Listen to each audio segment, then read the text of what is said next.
Starting a social business isn't just about having a great idea, it's about having a strong foundation. Without that, even the best intentions can crumble under pressure. So, today I am diving into the non negotiables of launching a social enterprise and the key elements you must get to grips with right from the very beginning. If you want to build something that lasts, then this episode is for you.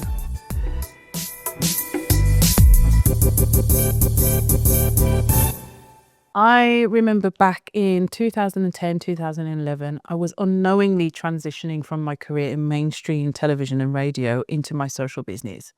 I'd launched my first youth project, which had done really, really well. And I was doing some development consultancy for some social businesses locally. And I just remembered social businesses were doing amazing work and there was all this funding to support them.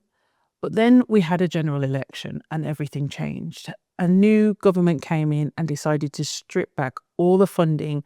It was devastating in that so many social businesses and community organizations had to close down. And I remember at the time thinking to myself, all of the companies I knew of that had closed had a common denominator.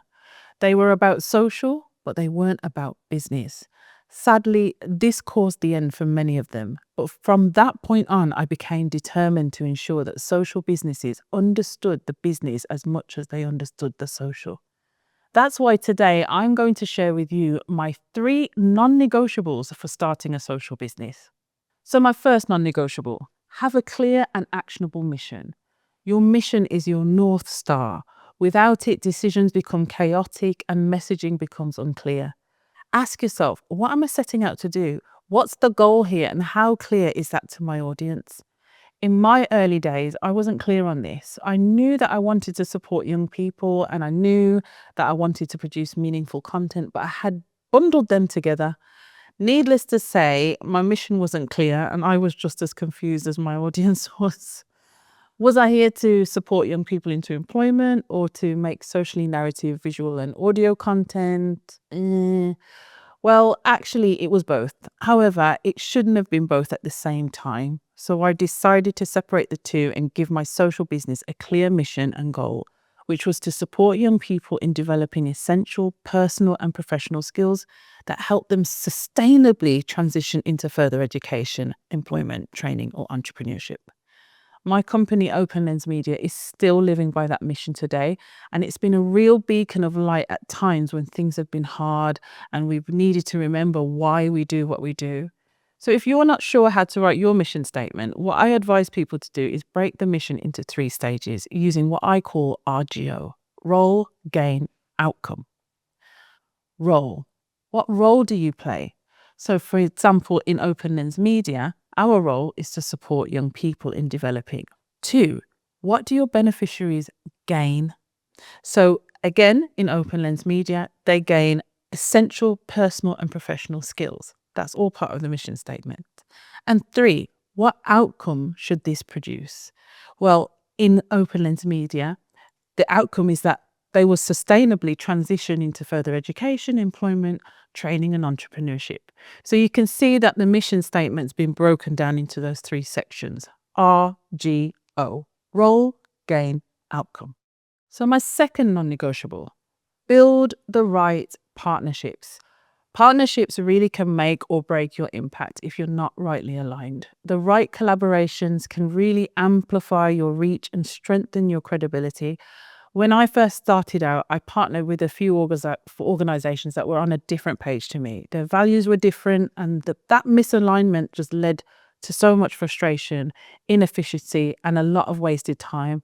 After that, I began to assess my partnerships and visualize who I wanted to work with in order to gain a better understanding of how to achieve our mission and the desired impact. Try it.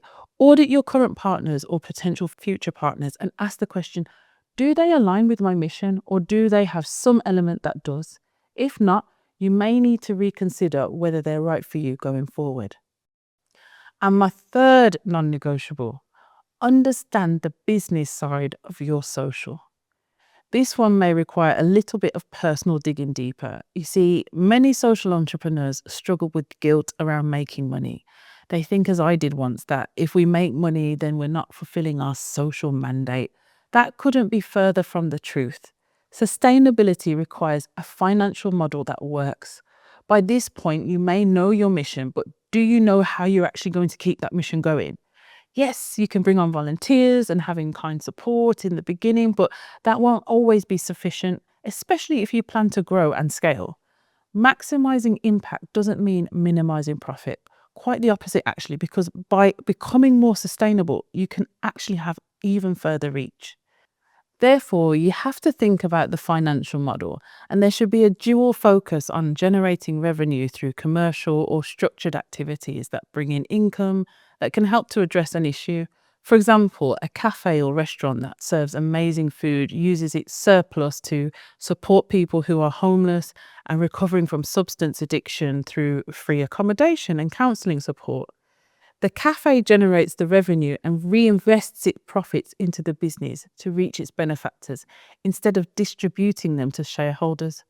Map out how your business generates revenue and impact. And if one outweighs the other, just adjust it as needed. Just make sure you understand the business side of your social.